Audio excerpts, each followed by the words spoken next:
lad os løfte vores stemmer i dag. Og hvis du er midt i sorg, så tak ham. Tak ham, fordi han hører dit råb i dag. Blessed be your name.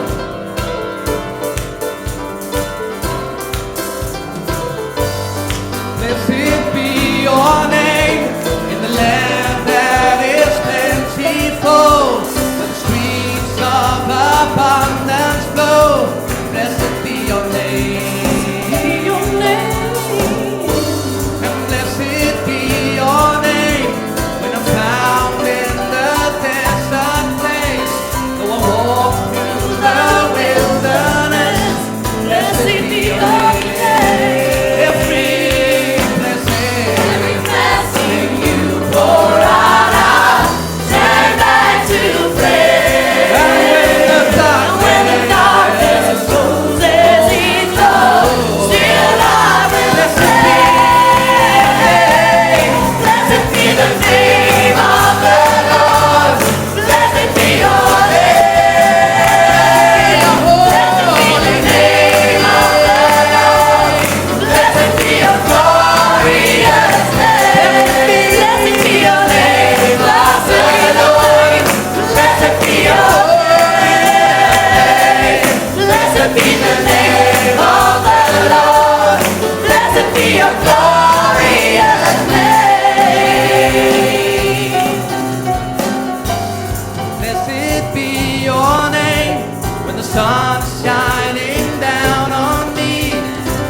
Fortsætter med at synge. Ved I hvad? Gud, han er så stor. Og jeg har bare lyst til at sige, at han er så stor! Ved I hvad? Han er så fantastisk. Han kan røre vores hjerter, selvom vi er så forskellige. Så kommer han bare. Ved du, når han kommer nu, for det gør han. Vi kan mærke, at han er her. Når vi giver vores opmærksomhed til ham, så taler han til os. Lad ham tale til dig. Det kan være, at du i årevis har holdt tilbage. Fordi du skal have en anden facade. Det kender vi alle sammen, men let it go. Slip det i dag! Du har brug for ham! Vi har brug for ham. Syng, Peter.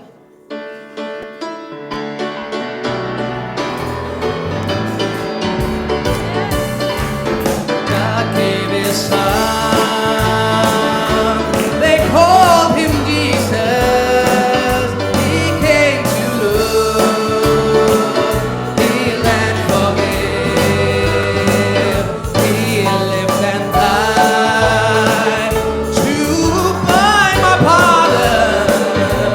An empty grave is there to prove my Savior lives. Because he lives, because he lives, I can face tomorrow. Because he lives, oh, because I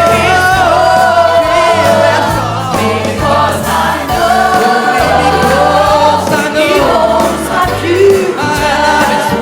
My life is worth living just because he lives. How sweet to hold a newborn baby and feel the pride and joy it gives. But greater still is the calm assurance this child can face uncertain days because he lives. Because he lives, I can face tomorrow. Only because he lives.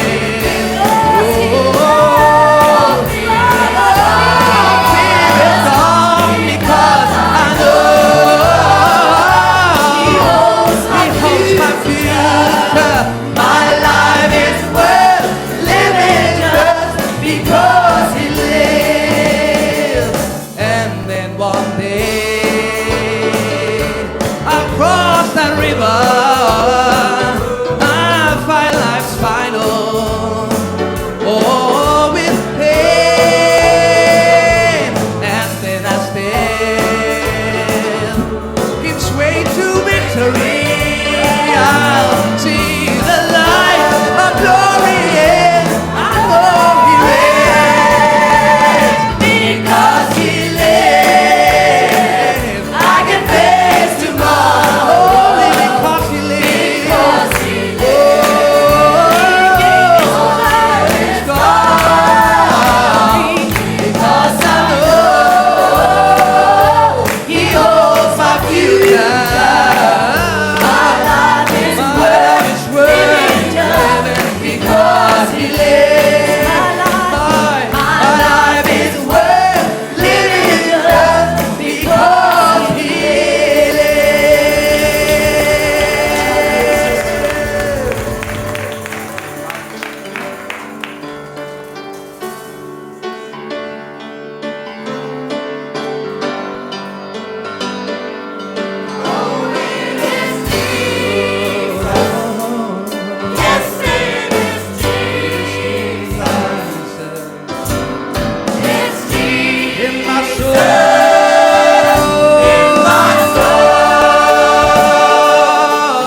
Og hun havde gået til alle læger. Hun havde prøvet alt. Så hun havde brugt hele sin formue på at prøve at finde nogen, der kunne redde hende og frelse hende. Og få de her blødninger til at holde op. Og så kommer Jesus gående. Og der var så mange mennesker.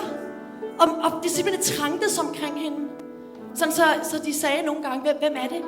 Nej, de små børn sagde, jamen, få ham væk, I skal ikke mase Jesus. Så sagde Jesus, stop. Der var en, der rørte ved mig. Det kan du da ikke mærke, når der er så mange, der er rundt omkring dig. Jo, jeg kunne mærke, der skete noget. Så vender han sig op, og det står stille. Så kommer den her kvinde frem. Hun har sikkert været rigtig, rigtig flov. Og rigtig, rigtig pinlig. Mesteren, ligesom Jesus. Han stoppede op for hende. Og hun kom hen. Og sagde, hvad er der galt, datter? Hvad kan jeg gøre for dig? Men jeg tænkte, at hvis jeg bare kunne få lov til at røre kappeflien. Hvis jeg bare kunne få lov til at røre dig.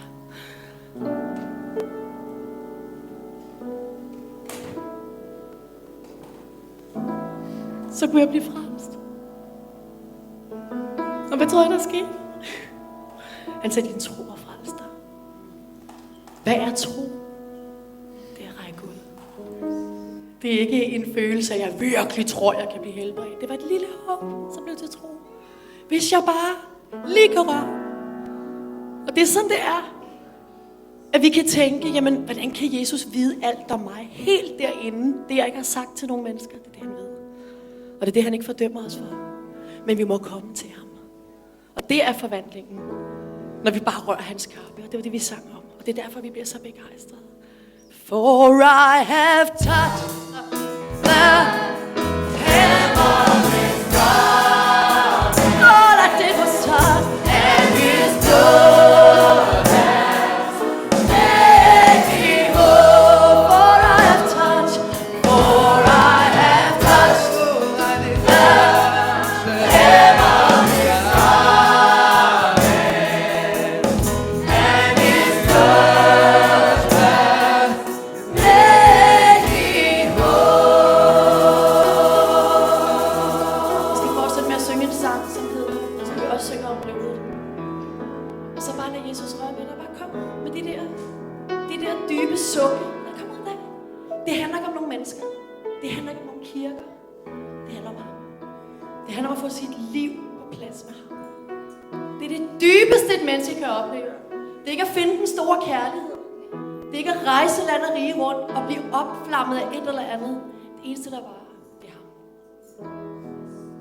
The blood that Jesus he shed for me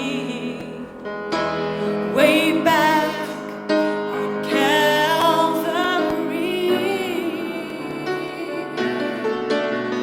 The blood, oh, it gives me strength from day to day. It will never lose its power.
jeg vil lige oversætte den her nat til dansk.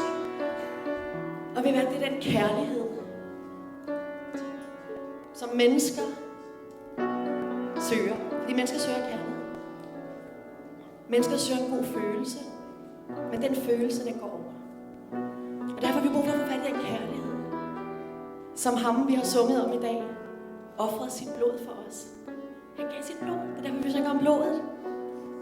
Han gav sit liv. Der var et liv, der døde, for at vi kunne leve. Og derfor kan vi faktisk ikke bruge det gamle til noget. Vi kan ikke lappe på den gamle natur. Det hjælper ikke at gå og sige til sig selv, jeg er god nok, jeg er god nok, og se sig selv i spejlet og tænke, det går nok i dag. Vi har faktisk brug for et helt nyt liv. Og det er det, Jesus han gjorde. Et helt nyt liv.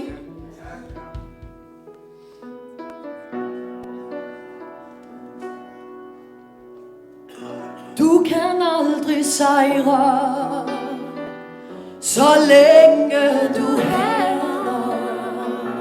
Du kan aldrig vinde over ondskab med had. For kun kærligheden sejrer. Ja, kun kærligheden sejrer. Ja, kun kærligheden sejrer over ondskab og had. For had det gør dig bitter og binder dig i ensomhed. Overvind dit indre had med ægte kærlighed. Ræk din hånd til forsoning. Se dig ikke tilbage. Tro på kærligheden, og du skal sejre til sidst. For kun kærligheden sejrer. Ja, kun kærligheden sejrer. Ja, kun kærligheden sejrer over ondskab og had. Du må elske dem, som sårer dig, velsigne dem, som håner dig, og bede for dem, som sårer dig, og handler hjerteløst. Bliv aldrig forbitret, for hadet kvæler din glæde.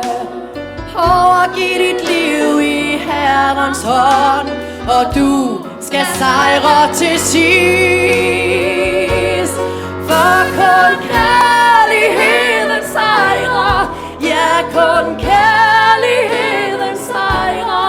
Ja, kun kærligheden sejrer over ondskab og had. Du kan aldrig sejre, så længe du hader. Du kan aldrig vinde over ondskab med had. For kun kærligheden sejrer. Ja, kun kærligheden sejrer. Ja, kun kærligheden sejrer over ondskab og had. Ja, kun kærligheden sejrer. Ja, kun kærligheden sejrer. Ja, kun kærligheden sejrer over ondskab og had. Og det er den kærlighed, som Jesus han kun kan give. Faktisk slog det mig, da jeg læste det her kærlighedskapitel forleden i 1. Korinther 13, så står der om kærligheden. Den oplæses ikke. Den er ikke hårdmodig. Den fryder sig ikke over uretten. Den skal ikke trykke andre ned for selv at blive til nogen. Den rene kærlighed. Det er det, som er. Gud er kærlighed. Og det vil sige, at i vores egen menneskelige kærlighed, der har vi ikke det her. Og det er derfor, vi kan komme til kort, når det handler om tilgivelse. Det er derfor, vi har den der følelse, der blusser op, når vi netop er blevet forbitret. Når vi netop er blevet bitre over mennesker, der har såret os. For det er der. Mennesker har såret os. Og derfor så vil de følelser være der. Og det er eneste, men det bliver en ondskab. Det bliver en hævnfølelse. Det er det, vi taler om med det blod, der råber højere. Det er Jesus. Abels blod, det er hævnens blod. Og det er det, vi kan mærke i vores gamle natur, i os selv. Det er den hævnlyst over nogen, der har gjort noget mod os. Men hvad var det, Jesus han gjorde? Han tilgav jo dig og mig. Han hang jo på det kors. Vi kan jo ikke sige, at vi er bedre end nogen. Vi har jo brug for tilgivelse. Og når vi tager imod ham, og siger, Jesus, hjælp mig med at tilgive. Jeg giver dig dommen. Fordi vi kan ikke selv udføre en retfærdig dom over nogle andre. Vi må give ham retten. Så vil vi opleve, at vi kan tilgive. Fordi så bliver det Jesus i os. Og det er det, vi har brug for. Vi vil synge en sang til. Den handler om, det er faktisk en bøn, hvor vi beder, at Jesus tager mig tilbage. Tag mig tilbage til den første kærlighed. Og hvis vi aldrig har mødt ham, så kan vi bare møde mig. Take me back, Take me back. take me back, dear Lord, To the place where I first received you. see me. Take me back, take me back, dear Lord, where I first believed. I feel that I'm so far from you, Lord, but still I hear you calling me. Those simple things that I once knew, the memories of driving me. I must confess, Lord, I've been blessed, but yet my soul's not satisfied. Renew my faith, restore my joy, and then dry my weeping now. Take me back, I pray right now, take me back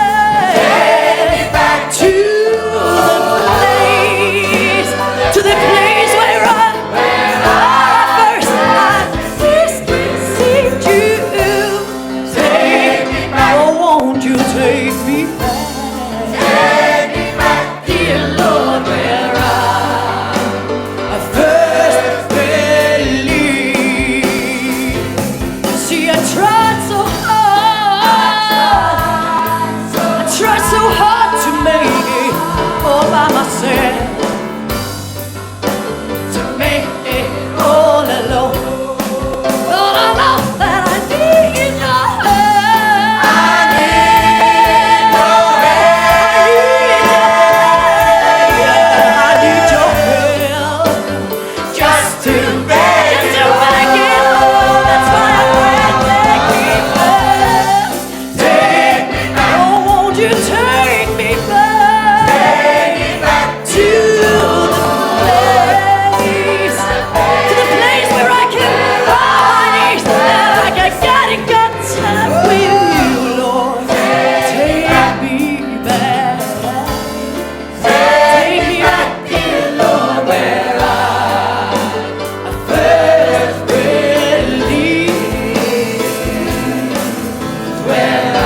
jeg er gået igennem i mit liv, som jeg ikke ved, hvad jeg skal gøre ved. Du satte min fod på en klippe. Du lagde en helt ny sang. Du lagde en ny sang i mit blod. Ikke klage og gråd og bitterhed og had. Nej, du lagde en ny sang. Du lagde en ny sang i mit blod. Og derfor vil jeg altid elske dig. Det er derfor jeg elsker dig. Altid elske dig. Du tog mig op. Du tog mig op. Er det dybe, der satte min fod på en klippe? Du tog mig op. Du tog mig op. Er det dybeste det? Du satte min fod på en klippe. Du lagde en ny sang i mit blod. Du lagde en ny sang i min mund. Du lagde en ny En sang, hvor jeg kan synge til dig. Hvor vil jeg altid det er derfor jeg elsker. Derfor vil jeg altid elske dig. Jeg har lige lyst til at fortælle om det her lille lam, som løb væk. Jesus han fortæller en lignelse om, at han er den gode hyrde. Og når formene løber væk, der står i Esajas 53, hvordan vi var som får, der løb væk fra ham. Det har vi alle sammen gjort. Der er ikke nogen, der kan sige, at jeg har ikke løbet væk fra Gud, jeg er så retfærdig. Det ved vi godt. Når vi kommer i kontakt med Gud, som vi gør i dag, så ved vi godt. Den er ikke god nok med mig. Jeg har brug for, at der skal ske noget inde i mig. Og vi løber alle sammen væk. Og Jesus han siger, jeg er den gode hyrde. Mine får hører min stemme. Hører du ham i dag? Hører du ham? Hører du ham i dag? Mine får hører min stemme. Og han kalder på dig i dag. Han kalder på hver en. Han kalder på os. Han kalder, lad ham hjælpe dig. Og det som er, når vi falder ned i en grøft, når fåret falder ned i en grøft, så har jeg ladet mig fortælle, at får de er meget, meget stædige. Lam måske, meget stædige. Og de kan finde på at forvilde sig ud i det vildeste vildnis.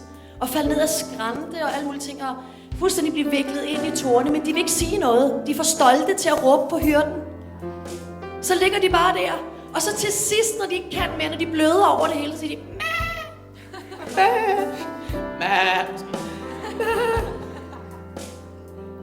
og så kan han høre, fordi han er trænet. Han har et hyrdehøre. Jeg har godt set de her får, som går ud på marken, og hyrden han er der. Og så på én gang, når han fløjter, kigger alle får samtidig. De gør det samtidig, fordi de har lært at høre hyrdens stemme. Og så når der er lige en egenrådet lille lam og får iblandt dem, som løber væk, så er de så stolte. Men i det øjeblik, de siger, kalder på ham, så er han der. Og det er sådan Jesus han er. Han går ud blandt de fortabte. Han går derud og søger. Han søger de mennesker. Det er, der skabt os til at have fællesskab med ham. Der er ikke noget andet sted, vi kan falde til ro. Der er ikke noget andet sted end hos ham. Fordi han er den eneste, der kan elske os ordentligt. Han er den eneste. Alle andre søger sit eget. Man kan tro, man finder den eneste ene, og så tænker man, nu har jeg virkelig fundet kærligheden, og så går der kort tid, og så holdt det ikke længere. Fordi når man søger noget i nogle andre til at mætte en og fylde en op, så stopper det. Det er kun Jesus. Så lad os være de får, som siger, kom Jesus, tag mig. Det kan vi gøre i vores hjerter.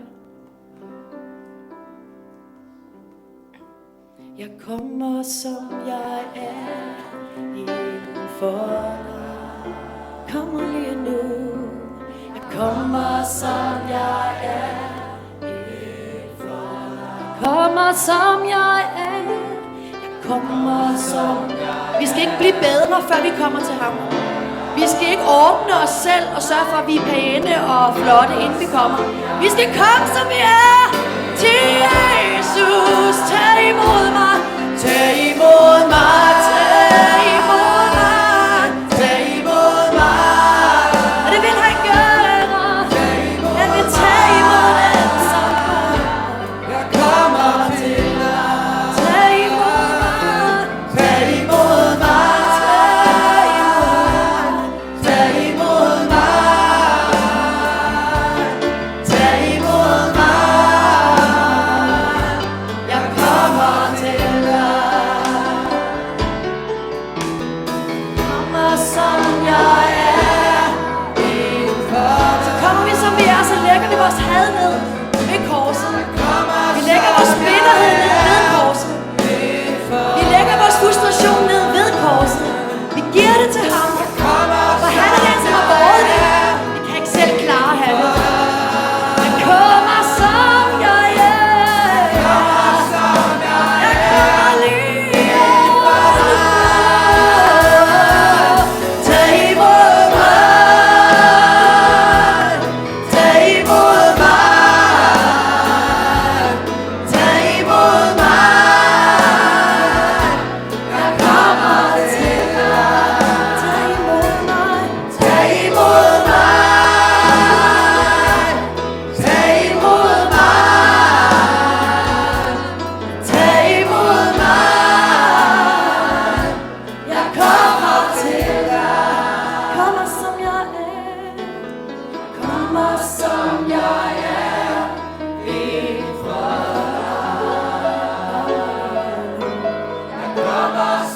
Det er ikke den måde, du beder på. Det er ikke en religiøs øvelse. Det handler om dit hjerte. Og du vil fortsætte med at gå på den vej, du er på. Eller du vil komme ind på hans vej. Fordi han er den. Han er den, som tag imod mig.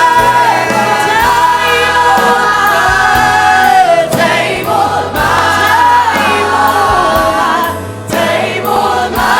Jeg kommer til dig. Tag imod mig.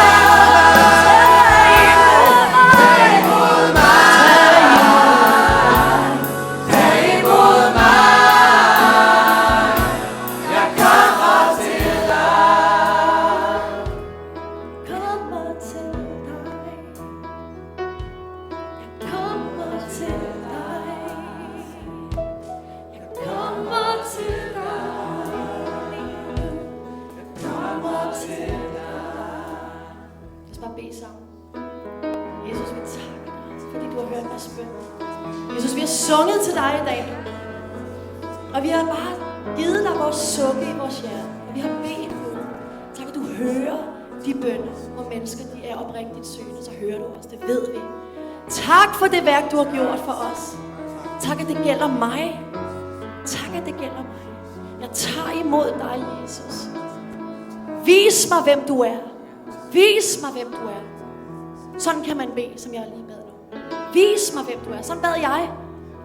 Jesus, hvis det er dig, der er Gud, så vil jeg møde dig. Hvis det virkelig er dig, som er skaber, så må jeg kende dig. Den desperation. Jeg bad det ikke så højt.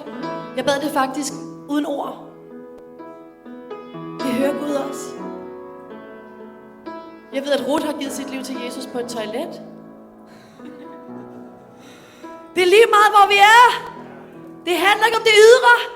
Gud han er så ligeglad med alle mulige øvelser, vi kan stille op. Alle mulige religiøse øvelser, det hjælper ingenting. Vi kan se lidt mere frem ud i ansigtet måske. Men vi kan være rådne inde i hjertet. Derfor har vi brug for ham. Tak, Jesus. Tak for den her dag, og nu glæder vi os til, at vi skal høre ordet. Knud skal tale til os i dag. Jeg har hørt noget om bespisningsunder. Noget med, at Jesus han er helt fantastisk. Kom frem. Vi glæder os til at høre dig tale til os. Tak for nu. Værsgo, Knud. Ja, vi kommer som vi er til Jesus. Men vi går ikke, som vi var. Og det er altså godt nok lidt af en vigtig forskel. Fordi når vi kommer til Jesus, så risikerer vi hele vores selvopfattelse og hele vores tilværelsesopfattelse. For med et lille ord fra Jesu hjerte, lige ind i vores hjerte, pang, så skal alt redefineres. Det er sandt. Hvad har virkelig værdi? Det vi troede havde værdi, det havde faktisk ikke nogen værdi. Det vi troede vi havde og var liv, det var faktisk ikke liv, før vi mødte det rigtige liv, som sprængte rammerne for alt andet liv. Og derfor, når man udsætter sig for Guds ord, så er det en kommunikation. Det er ikke et foredrag.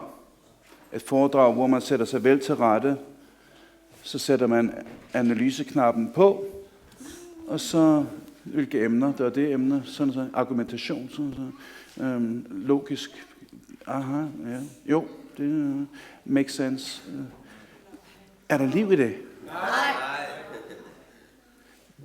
Kirken har haft nok af den der intellektualisering af evangeliet, så ingen rigtig forstår mere, hvad det handler om. Evangeliet er faktisk så ufattelig enkelt. Og det er hjertekommunikation. Det er Jesus, der har noget på hjerte.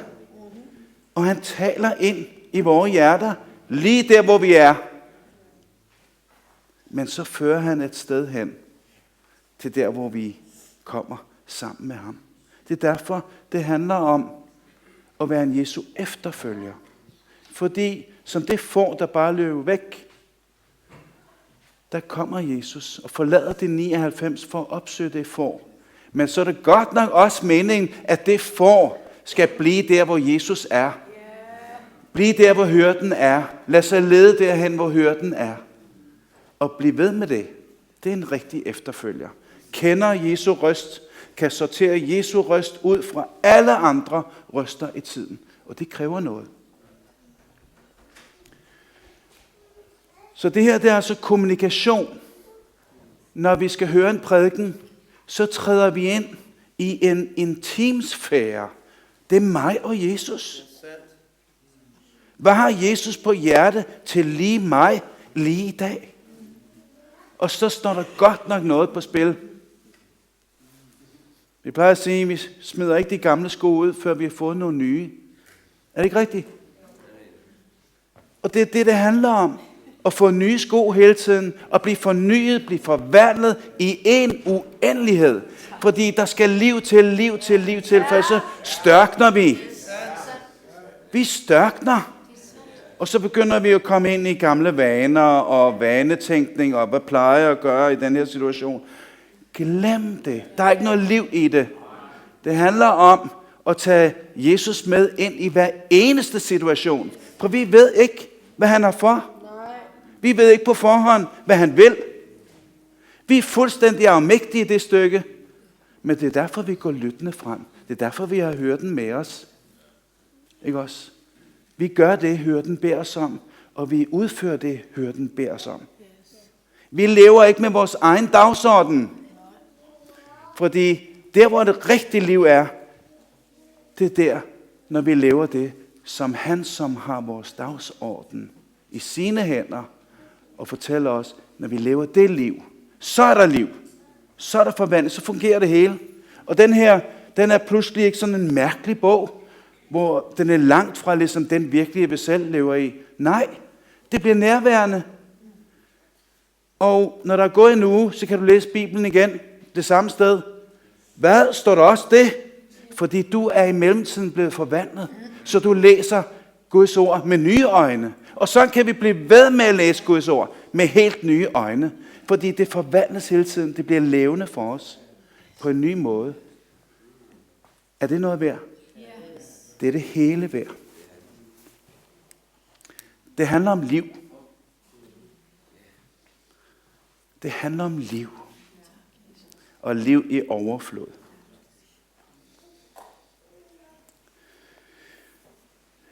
Lad os prøve at læse lidt, som også Christina sagde. Det handler om den her bespisning af de 5.000, og det er Johannes evangeliet, det 6. kapitel, fra vers 1 af. Johannes evangeliet, det 6. kapitel, fra vers 1 af.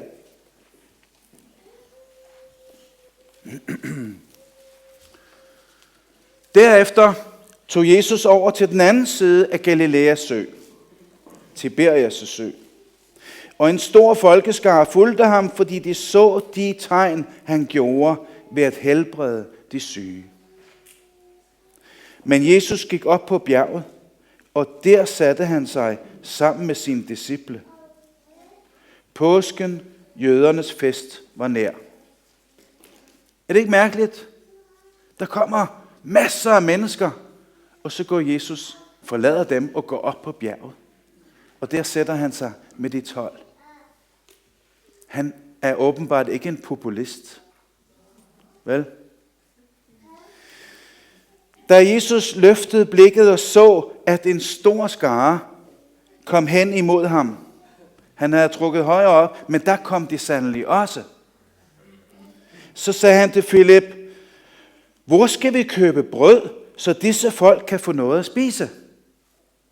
Men det sagde han for at sætte ham på prøve, for selv vidste han, hvad han ville gøre. Filip svarede ham, brød for 200 denarer slår ikke til, så de kan bare få en lille, det slår ikke til, så de bare kan få en lille smule hver.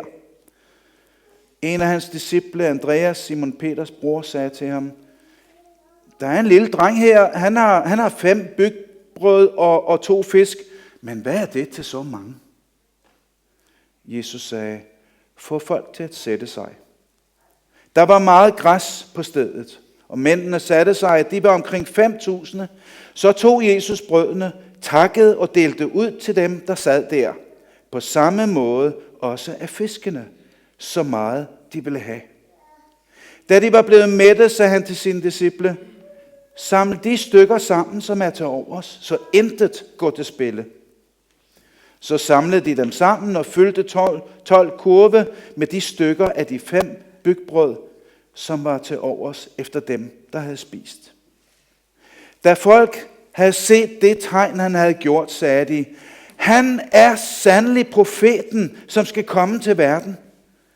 Og Jesus forstod nu, at de ville komme og tvinge ham med sig for at gøre ham til konge.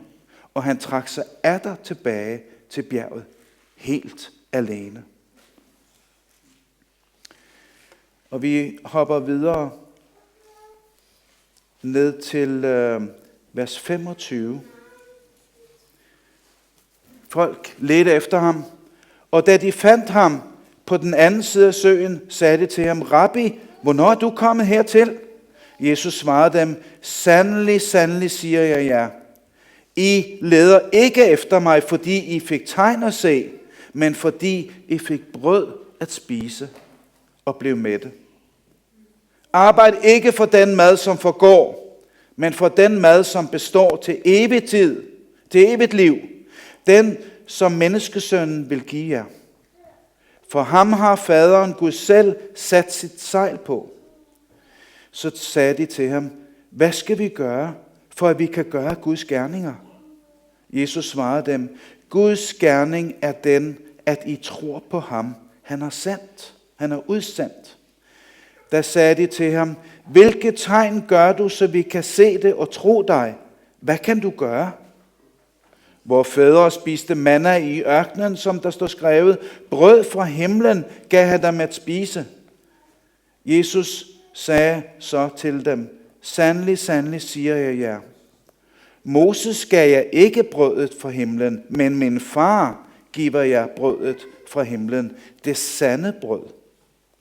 For Guds brød er det, der kommer ned fra himlen og giver liv til verden.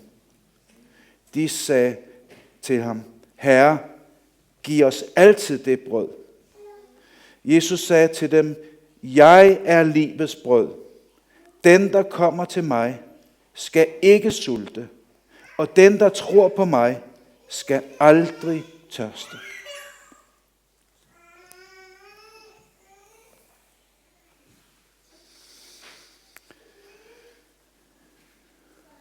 Jesus havde ikke sin egen dagsorden.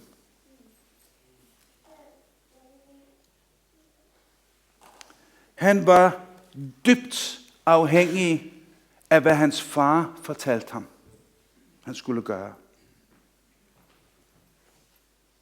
Han var ikke en ny starter af en ny religion, hvor han fortalte om en masse principper, folk kunne forholde sig til. Og hvis bare de fulgte de principper, så ville det gå rigtig godt i livet. Det gjorde han ikke. Han levede ikke op til folks forventninger om det ene og det andet og det tredje. Når folk kom i store mængder, så forlod han dem. Når folk kom med deres dagsorden, som han skulle ind i, og de gerne ville tvinge ham ind i, så forlod han dem. Fordi der var en anden dagsorden over hans liv, og det var, hvad faderen havde for med ham. Det var det, der var vigtigt. Derfor gav hans liv mening, fordi det var ikke hans egen vilje, der skulle ske, men det var faderens vilje. Og det er en nøgle også for os. Har vi vores egen dagsorden, så løber vi ud i ørkenen og går til grunde. Fordi der er ikke noget liv i det at følge sin egen dagsorden. Nøglen er, at vi følger den samme dagsorden som Jesus, nemlig vores himmelske far. Det er derfor, vi er her. Han har en dagsorden for os. Det giver mening, og det giver liv.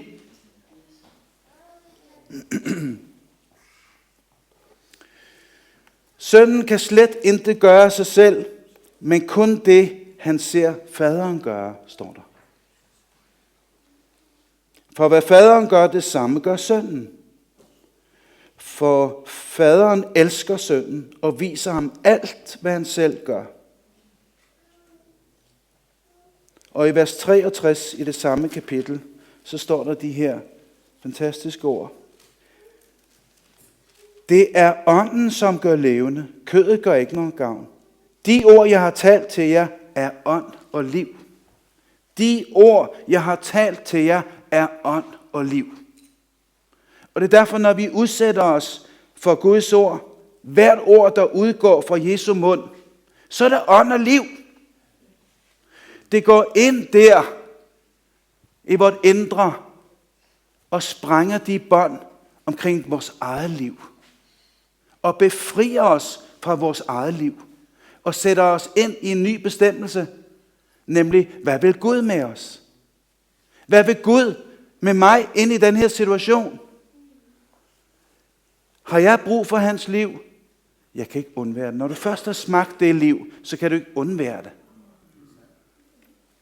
Jamen, jeg er jo opdraget til at være meget selvstændig. Og selv finde på at tage ansvar for mit liv osv. Ja. Og det leder dig til uafhængighed. Uafhængighed af alle mennesker. Uafhængighed i forhold til Gud. Guds ord siger det modsatte. Træd ind i relation til Gud.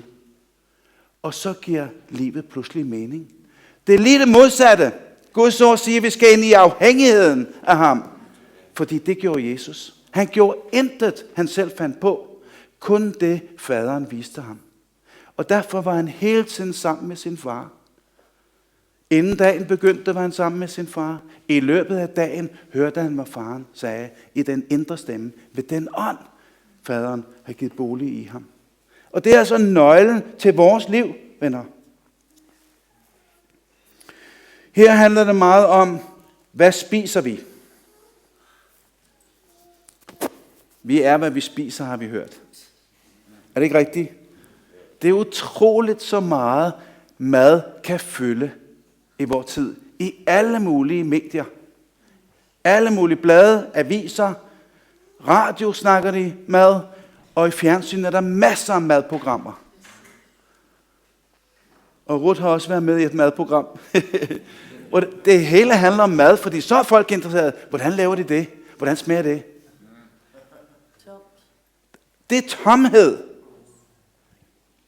Hvor meget liv giver det at gå så meget op i de rigtige gulerødder, de rigtige råvarer, de rigtige, og så videre, og så videre. Det er en hel religion, fuldstændig. Og det hele handler om, at man vil frelse sig selv ved at spise det helt rigtige. Det må være en spændende religion, hvor man kan frelse sig selv. Nej, vi skal nemlig frelses fra selv, skal vi. Helt fra Edens have af, så spiste man.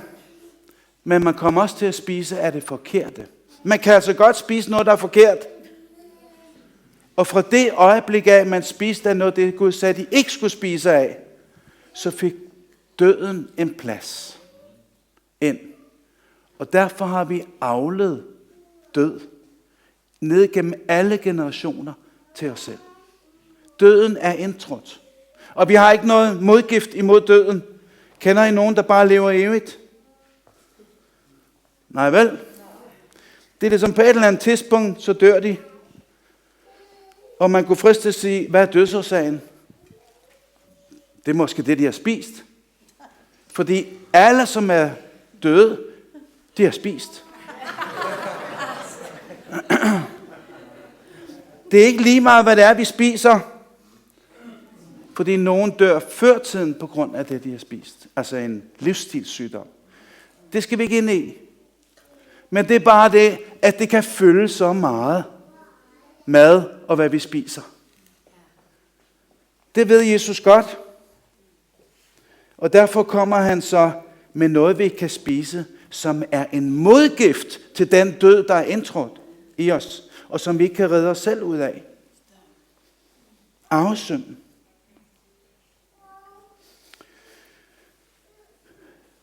De har så set den her kæmpe store skare, der kommer op, og det har nok været omkring eftermiddagen. Fordi folk kan jo tage hjemmefra, og så samles de, og der er rigtig mange mennesker. Der er 5.000 mand, og så er der så koner og børn. De bliver ikke talt. Jeg har ikke lige nogen forklaring på det forhold. Men jeg ved, at Philip han er evangelist, og det kan jo være, at han har talt, hvor mange, 1.000, 5.000, og så har han kun talt mænd. Nej, jeg ved det ikke. I hvert fald så tester Jesus ham, og så siger han, hvor kan vi købe brød hen? Til alle dem her. Og Philip burde jo vide det, fordi han er fra en naboby. Så han burde kende hele den egen der. Men Philip går straks op i sit hoved, og så siger han, brød for 200 denarer. Han skulle lige slå efter hvor mange penge de havde. Brød for 200 denarer slår ikke til, så de kan bare få en lille smule hver. Altså, han tog det straks ind i regnmaskinen. Hvor meget blev det så? En lille bid til hver måske, hvis de kunne købe brød nok for de penge. Når vi skal regne ting ud i vores hoveder, så er der aldrig nok. Der er aldrig nok. Der er aldrig nok. Andreas han kommer til. Han har sikkert hørt det, der er gået forud. Og han er sådan en, når der kommer nogen til ham, så tager han dem med til Jesus. Det står der flere steder. Andreas tager folk med til Jesus. Det er en god ting. Ikke også? Men han var også i sit hoved. Så kommer han til Jesus, og så siger han, der er godt nok en lille dreng her. Han har sin madpakke med, og der er der 5 brød, bygbrød og 2 fisk. Men hvad er det til så mange? Hvad er det til så mange? Andreas har på forhånd afgjort, at ja, det er jo ikke nok. Det ved vi jo godt. Altså, det er jo noget pjat nærmest. Ved I hvad? Vi er et produkt af en intimideringskultur, der hele tiden fortæller os, at det ikke er godt nok, der er ikke nok af noget som helst. Vi standser os selv indefra. Jamen, vi har ikke nok. Vi kan lige så godt opgive. Vi har det ikke, vi ved det ikke, vi kan ikke. Og vi bliver intimideret indefra, fordi vi instinktivt ved, at vi har ikke det, der skal til i situationen. Det skal vi ud af. Det er Jesus, der bestemmer. Han går ikke i hovedet med tingene. Vel? Det gør han altså ikke. Tænk engang, at ud af de 5.000 mænd, der er til stede, så får Andreas øje på en lille dreng. Det er en kvalitet i sig selv. Hvem ville have lagt mærke til en lille dreng, når der er så mange vigtige personer til stede? Og den her lille dreng, hvad har han gjort? Han er blevet den mest betydningsfulde person i hele den sammenhæng ved siden af Jesus. For han kom til Jesus med det, han havde. Han kom til Jesus med det, han havde. Hvad har du? Hvad har du i dit hus? Vi stirrer os blind på at tælle, fordi det vi er opdraget til. Vi har lært matematik i skolen. Vi går straks op i hovedet, bruger regnemaskinen, laver et skøn over tingene. Der er ikke nok. Og så kommer der en lille fyr, som tænker helt anderledes. Jeg har i hvert fald en madpakke. Den kan jeg i hvert fald stille til rådighed. Den kan jeg i hvert fald give til Jesus. Så kan vi så ligesom se, hvad der sker. Fordi det handler om at få det givet til Jesus. Yes. Det du er, det du har, står det til rådighed for Jesus? Gør det det? Det er jeg glad for at høre. Fordi det gælder børn i alle aldre, at når vi stiller det, vi har, og det vi er til rådighed for Jesus, så bliver det mangfoldigt gjort. Og det kan bruges, det bliver til liv for mange. Rigtig mange. Mange flere, end vi tror. Som regel. En lille fyr på 10 år, måske. Vi ved ikke, hvor gammel han var. Han gjorde forskellen. Han var klogere end alle disciplene. Hvad sker der? Jeg mener, disciplene, de havde været med i brylluppet ved Kanaan. De havde set, hvordan at Jesus, når han kom til, så sagde han, hæld vand i de kar der. Der var ikke mere vin. Alt var sluppet op. Altså, der var en mangel. Der var konstateret en mangel. Vi har ikke fået købt vin nok til den her fest. Og hvad skal vi nu gøre? Og Jesu mor har bare sagt til tjenerne, hvis Jesus siger noget til jer, så gør I fuldstændig det, han siger. Så da tiden var inde, så siger Jesus til dem, fyld de her kar op. Det var sådan nogle store kar. Og så fyldte de vand i. Og så lavede han vand til vin. Og det var den gode vin, der blev serveret til sidst. Masser af liv kom til stede ud af den mangel. Fordi Jesus var der. Det er det, der er løsningen for os, venner, når vi konstaterer mangler. Vi kommer til at gå ind i en tid, hvor der vil være mangel på alt muligt. Der vil også komme en tid, hvor der vil være mangel på mad. Og det er ikke fordi, vi er for mange mennesker her i verden. Det har ikke noget med det at gøre. Det har at gøre med andre mekanismer. Markedsmekanismer, spekulation, alle mulige ting. Så der kommer altså mangel. Hvad vil du så gøre? Hvad gjorde den lille dreng? Han kom med det, han havde. Hvad gjorde Jesus? Spiste han det selv? Nej. Han gav det videre til sin far. Det er hemmeligheden. Han tog den her madpakke. Tak for det mad. Han gav Gud æren for det, vi stiller til rådighed for Gud. Er det ikke fantastisk? Fordi det er Gud, der har virket det. Den her lille dreng kommer frem, stiller det til rådighed for Jesus. Jesus stiller det til rådighed for sin far. Og i det øjeblik, så sker der noget med det brød. Det bliver velsignet af faderen.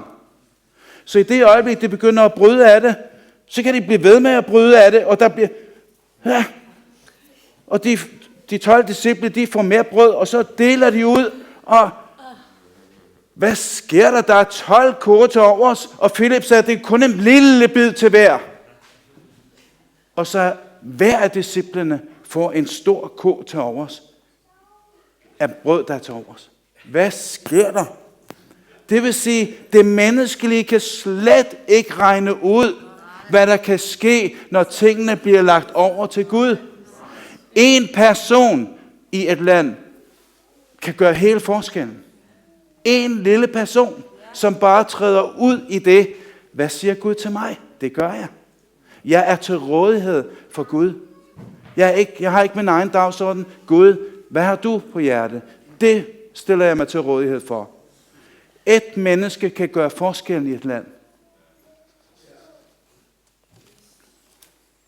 Det er Guds tanker. Det er, hvad Gud kan gøre. Kan I forstå nu, hvorfor jeg sagde, at vi risikerer vores egen selvopfattelse og tilværelsesopfattelse, når vi kommer ind i Guds sfære? Det er hans kommunikation til os.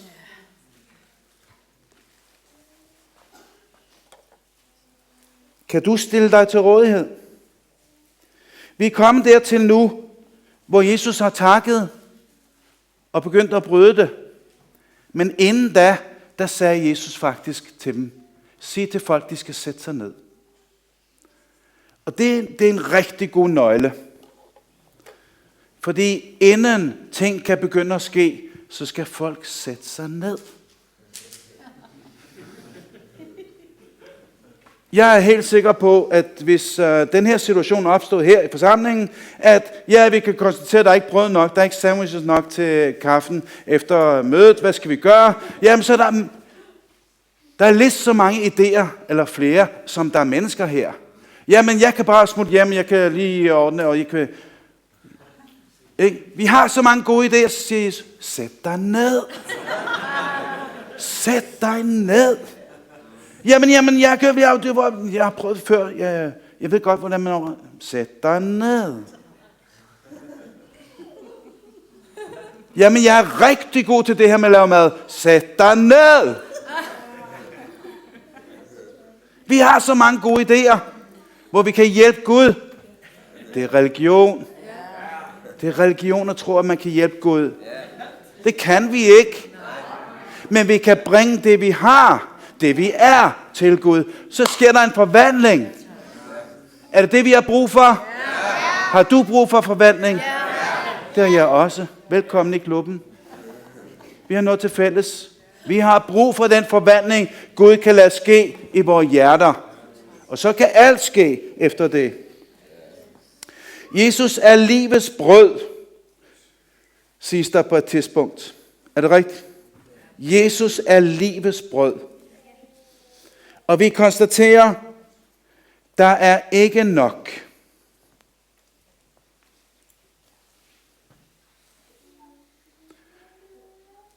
Når vi skal selv finde på det, så er der ikke nok.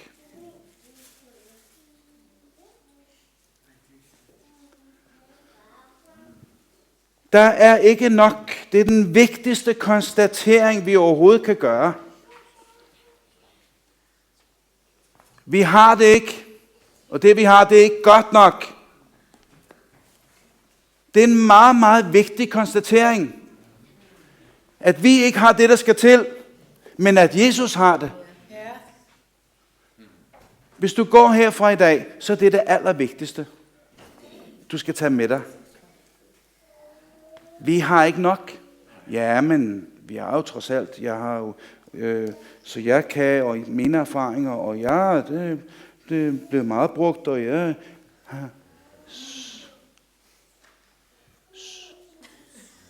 Det er ikke nok. Det er ikke engang nok til en lille bid til hver. Det er ikke nok. Jamen, det synes jeg er hårdt til alle, fordi jeg har trods alt læst teologi og sådan noget. Det er ikke nok. Der er ikke noget liv i det. Der er intet, der er nok. Vi har det ikke. Det er hårdt tale. Senere i det her kapitel er der nogen, der går fra Jesus. Af hans disciple, der har fulgt ham. De har set de tegn, han gjorde. De har set de under. De har hørt den undervisning, der var. Men så bliver de fornærmet over noget, han sagde. Det synes de var hårdt tale. Jesus tester dem. Jesus testede Filip. Vi går op i vores hoveder. Det er det, vi kan. Det er det, vi opdrager til. Ingen Nul liv. Ingenting. Kommer intet ud af det. Men når vi kommer til Jesus med tingene, vi går ind i en situation, jeg ved ikke, hvad der skal ske. Men når vi kommer til Jesus og spørger, hvad skal der ske her? Så kan alt ske. Vi lytter, det handler vi på. Og det er det, vi skal ind i. Det er altså en rigtig god vane. Normalt så vil jeg sige, pas på vaner. Fordi de overtager. De går ind på automatikken. Og så er det det, vi kører på. Vanetænkning, gøremål. Men om vi kan gøre os til vane og spørge Jesus ind i enhver situation, hvad skal der ske her? Det er rigtig godt. Vi træner vores ører til at høre, hvad hørten siger. Og så er det det, der er vores dagsorden, og ikke andet. Vi har ikke andre dagsordener end Jesu dagsorden. Hvis dit liv virkelig skal bruges til noget fantastisk og stærkt og stort, langt større end noget menneske kan udtænke, så kan det først ske fra det øjeblik af, du træder ud af det gamle og ind foran Jesus og siger, det jeg er, det jeg har, det giver jeg til dig. Det er en dagsorden. Ske ikke min vilje, men din vilje. Hvem sagde det? Det sagde Jesus til sin far. Sådan som Jesus levede med sin far, sådan skal vi leve med Jesus. Og hvis Jesus er blevet livets brød, så skal vi blive livets brød. Hvordan? Hvad skete der i det øjeblik, at Jesus han tog den her lille drengs brød og takkede for dem? Jamen så skete der det, at han begyndte at bryde brødet. Det er den brudhed, der skal til, for at det kan blive til liv til andre. Jesus blev brudt. Hvornår? Vi har allerede fået citater fra Esajas kapitel 53, som blev skrevet over 700 år før Jesus blev født. Han blev brudt og bar det stille. Han blev brudt for vores overtrædelsers skyld. Straffen blev lagt på ham. Vores straf blev lagt på ham. Han lod sig bryde. I det øjeblik, han kom på korset, der blev han brudt. Der skete der en voldsom sejr. Han lod sig bryde frivilligt. Han afstod fra alle egne planer. Og han fuldførte der sin fars planer. Nemlig, at han skulle være det Guds lam, som blev slagtet i alle sted. Kan I huske den beretning fra Egypten, hvor jøderne skulle ud af Egypten efter alle de her plager, der havde været der? Så fik Moses pålagt af Gud, at hvert hjem skulle det samles, og så skulle de slagte et lam, og blodet fra det lam skulle de stryge på dørstolperne. Jeg tror ikke, de har vidst helt, hvad det handlede om, men de gjorde det alle sammen. I løbet af aftenen, så kom ødelæggelsens, dødens engel gående, og alle steder, hvor der var strøget blod på karmen, dørkarmen, der gik dødens engel forbi. Døden besøgte ikke det hus. Og det vidner om, at det er Jesus, der er blevet det lam, hvis blod helliger os til Gud, Guds ejendom. Ødelæggeren må gå forbi, døden må gå forbi, når nyt er blevet skabt. Han er blevet kilde til helt nyt liv, og det er et evigt liv. Det evige liv, det begynder ikke engang efter vi er døde, og efter vi er opstandelsen, og så videre. Det evige liv er begyndt i det øjeblik, vi tror på, at Jesus er død i vort sted. Der begynder det evige liv. Og det evige liv har en særlig kvalitet i sig. Det er incorruptible, som de siger på engelsk. Det kan ikke forgå. Det holder evigt. Altså det er lige meget, hvad du udsætter det for, så lever det. Det har en evig kraft i sig. Og Guds ånd, når den bliver lagt ned i os, og vi begynder at tro på Jesus, så har vi evigt liv i os. Når vi begynder at høre, hvad Gud siger til os, og handler på det, så er det noget evigt liv, der går ind i os og går ud af os igen. Vi bliver formidlere af noget liv, som er milliarder gange stærkere end menneskeligt liv. Og det sprænger dødens ånd, uanset hvor vi er.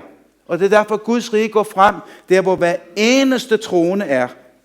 Er det så det, vi ser, når vi ser rundt omkring i samfundet? Det er hver eneste troende, der stiller sig til rådighed, forlader sin egen dagsorden og stiller sig til rådighed for Gud.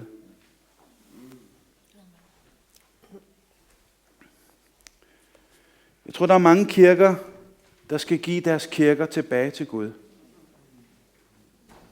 Der er mange kirker, hvor man lever på sultegrænsen. Hvor man ikke får det her brød, fordi man har sit eget brød. Man har sine egne retter. Man laver sin egen mad. Og man spiser ikke det, Gud har for en. Og når Jesus siger, at man skal sætte sig ned, så gør de det modsatte. Ja, vi mangler godt nok noget for Gud her, men vi har noget fantastisk. Og så får vi lov til at få en ordentlig omgang fantastisk musik. Eller en ordentlig omgang fantastisk noget andet. Surrogater for det egentlige. Og det kommer man til at leve på sultegrænsen af. Det er vidunderligt med musik. Det er vidunderligt med de ting, når det er ud af Jesu hjerte. Når det er udtryk for glæde og det evige liv, der er lagt ned i os. Så er det helt fantastisk. Men hvor det er surrogater, og fordi man ikke har ville sætte sig ned, fordi man selv har det, der skal til. Og så må vi få det bedste ud af, nu må vi have noget rigtig god underholdning her. Så er det ligesom det, vi går hjem på at få fyldt vores underholdningsbeholder op. Jamen det kan fjernsyn jo også gøre. Det kan alle mulige andre ting også gøre. Det kan koncerter også gøre. Det er ikke den beholder, der skal fyldes op. Det er den, der gør, at vi befinder os på nul eksistens. Under sultegrænsen for det liv, som udgår fra Jesus.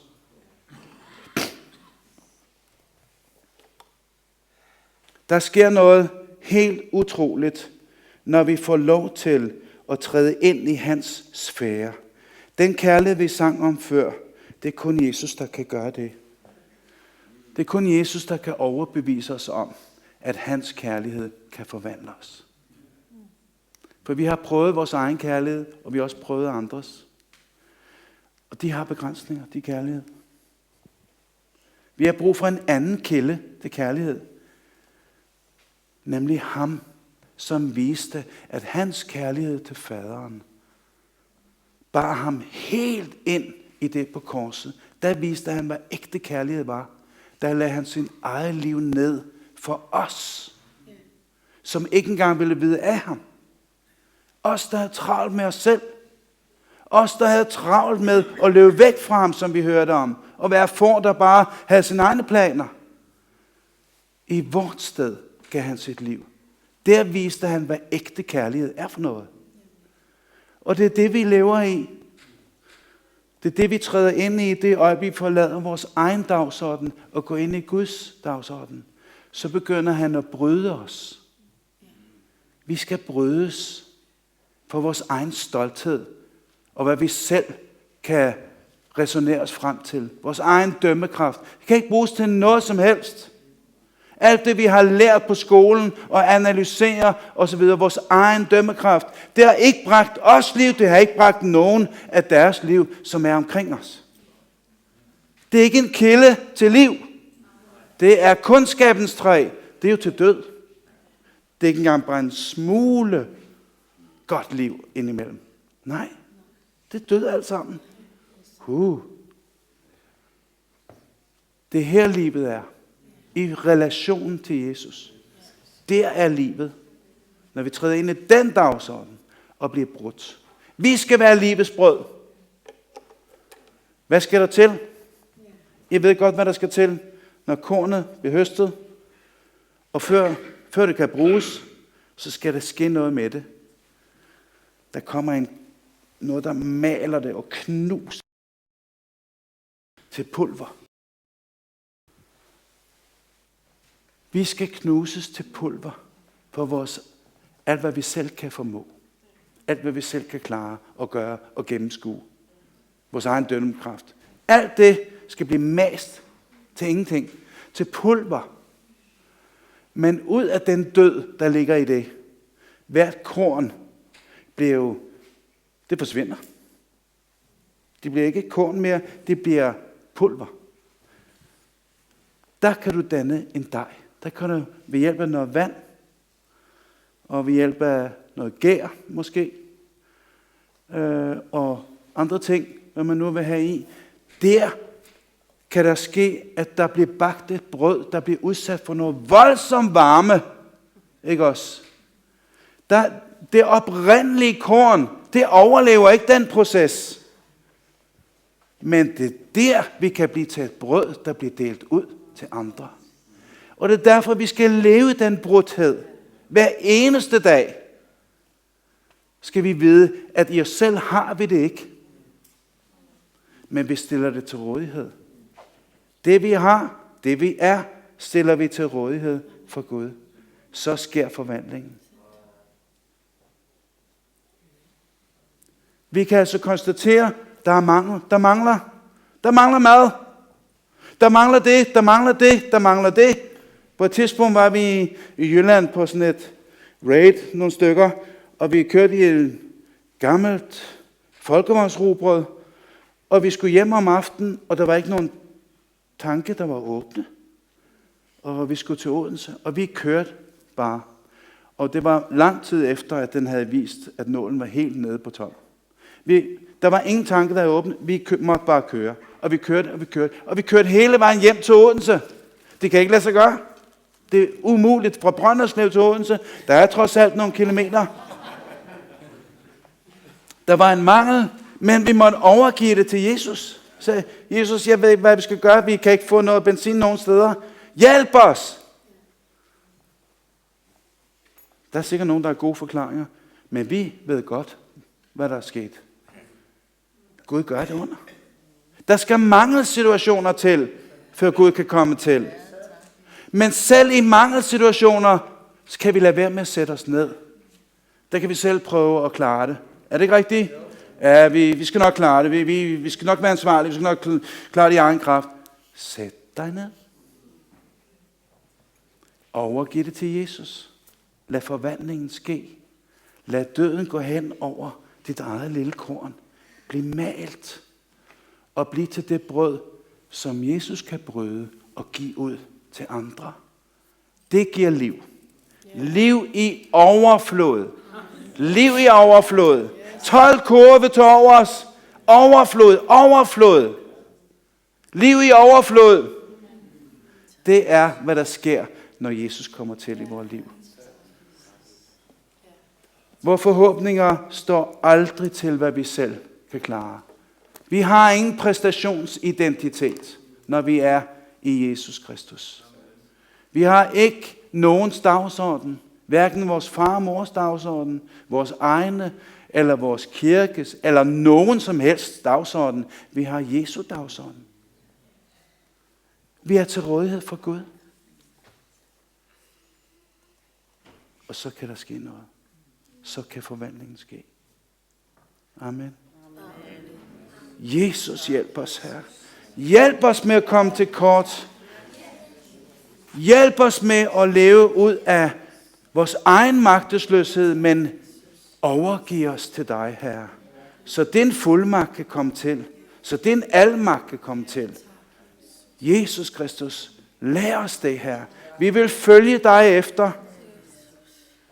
Du har talt ind i vores hjerter i dag. Vi vil overgive os til dig, betingelsesløst. Fordi det er dig, der kan forvandle os, Herre. Det er dig, der kan skifte den død ud til ægte liv i os. Det er kun dig, der kan gøre det. Og det har vi brug for så mange områder i vores liv, Herre. Og det er det nye, der skal fornyes hele tiden, Herre. Så vi overgiver os til dig. Over til dig og din forvandling af os. I Jesu Kristi navn. Du har kaldet os til at være brød for verden. Livets brød til denne verden. Vi vil være dig i denne verden. Vi vil have din dagsorden ind. Tak Gud. Tak Gud, du virkelig gør det. Amen. Tusind tak, Knud. Virkelig fantastisk. Jeg sidder bare med sådan, mens du talte, med sådan en fornemmelse eller sådan en tanke, at han mener det. Altså, han mener det, han siger. Ja. Og det er ikke bare en undervisning, en lærer, som vi kan tage og skrive ned og skrive notater og tage med hjem, og hvad var det nu slå op, og hvad var det, han sagde.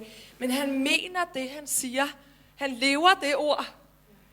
Ruth lever det ord. Christina, som har stået og ledt os i lovsangen, lever det ord. Vi lever det ord.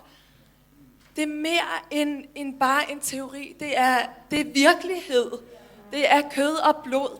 Det er et liv med Gud. Det er en virkelighed. Og det er forskellen. Det er forskellen på at sidde. Min mand har gået på universitetet, ikke? Og alt det, man sidder og lærer der, det er også det, Knud har talt om i dag. Og alle de ting, man får lært op i hovedet og skal huske udenad og ramser for at huske alle de der ting og sygdomme og bakterielister. Altså, al den udenadslære, det her det er ikke udenadslære, det her det er liv. Og det er levet, og det er prøvet, og når Knud han giver det her, så er det fordi han lever det. Og det er det, jeg sidder med, han lever det, og Ruth lever det liv. Og det er derfor, vi kan sige, det er værd at leve, det vil jeg følge efter, det vil jeg også leve. Og så kan vi gribe fat i nogen, der lever det liv, og sige, lær mig det. Lær mig det. Det er et tankekors for mig, men lær mig det. Jeg kan se, der er liv i det. Og det er det, der er vidunderligt. Tak, Knud. Tak, fordi du giver det guld, du selv har købt. Du giver den mad, du selv har tygget og slugt. Og vi får lov til at leve ved det. Og tak, Jesus. Så det her, det er liv. Og det er liv i hjerterne. Det er liv for dem, der griber det. Amen. Vi skal have fællesskab nu. Vi skal være sammen. Der er ikke nogen, der skal gå hjem, medmindre I skal skynde jer, så I er meget velkommen. Og jer, der følger med derude, I er velkommen næste søndag kl. 11. Og alle de andre, så er der kaffe og kage derude. Dejligt at se alle, der har været her i dag. I er meget velkommen til at blive her. Tak for i dag.